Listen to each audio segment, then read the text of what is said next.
ఇదే తిప్పతీగ. పల్లెల్లో చెట్లు, పుట్టలు ఇలా ఎక్కడ చూసినా అల్లుకుని ఉంటుంది. పట్టణ శివార్లలోనూ రోడ్ల పక్కన పొదల్లో ఎక్కువగా కనిపిస్తుంది. తిప్పతీగను అమృత, గుడూచి అని కూడా అంటారు. తమలపాకు కంటే చిన్నగా ఉండే ఈ ఆకులో విశేషమైన వైద్య గుణాలు ఉన్నాయని చాలా మందికి తెలియదు. కానీ ప్రస్తుత కోవిడ్ పరిస్థితుల్లో దీని గురించి తెలుసుకుంటే చాలా మంచిది. తిప్పతీగ ఆకుల్ని బాగా నూరి గోలీకాయంత ఉండలు చేసి 10 రోజుల పాటు ఉదయం సాయంత్రం మింగితే రోగ నిరోధక శక్తి బాగా పెరుగుతుందని ఆయుర్వేద వైద్యులు ఢంకా బజాయించి మరీ చెప్తున్నారు. అలాగే జ్వరం రాదని, ఒకవేళ వచ్చినా త్వరగా తగ్గడానికి ఉపయోగపడుతుందని అంటున్నారు. తిప్పతీగ ఆకుల్నే మందులుగా తయారు చేసి ఆయుర్వేద శాఖ ద్వారా కేంద్ర ప్రభుత్వం అందుబాటులోకి తెచ్చింది.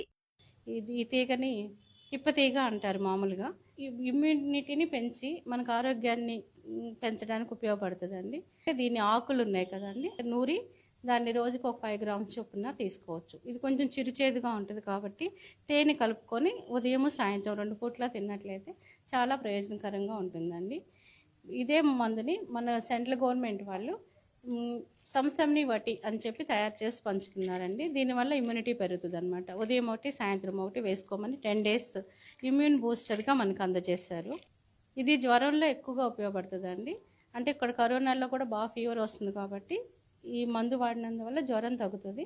అలాగే ఇమ్యూనిటీ పవర్ పెరిగినందువల్ల త్వరగా కరోనా తగ్గడానికి అవకాశం ఉంటుందండి. బజార్లో దొరుకుతాయి అమృతారిష్టగా, అట్లా కూడా మనం వాడుకుంటే ఇమ్యూనిటీ పవర్ పెరుగుతుందండి. తిప్పతీగ ఆకుల్లోనే కాదు, కాడల్లోనూ వైద్య గుణాలు ఉన్నాయి. కిడ్నీ సంబంధిత జబ్బులు, మధుమేహం, తల్లుల్లో స్తన్యవృద్ధి సహా అనేక రకాల అనారోగ్యాలు తగ్గించేందుకు ఉపయోగించవచ్చని వైద్యులు చెబుతున్నారు. ఇది తిప్పతీగ కాడండి. దీన్ని చిన్న చిన్న ముక్కలుగా కట్ చేసి దంచి ఒక గిన్నెలో పెడితే అడుగున్న పౌడర్ తయారవుతుంది. దాన్ని తిప్పసత్తు అంటారండి. ఇలా ఉంటుందన్నమాట తిప్పసత్తు అనేది. ఇది కూడా వ్యాధుల్ని తగ్గించడానికి ఉపయోగపడుతుంది.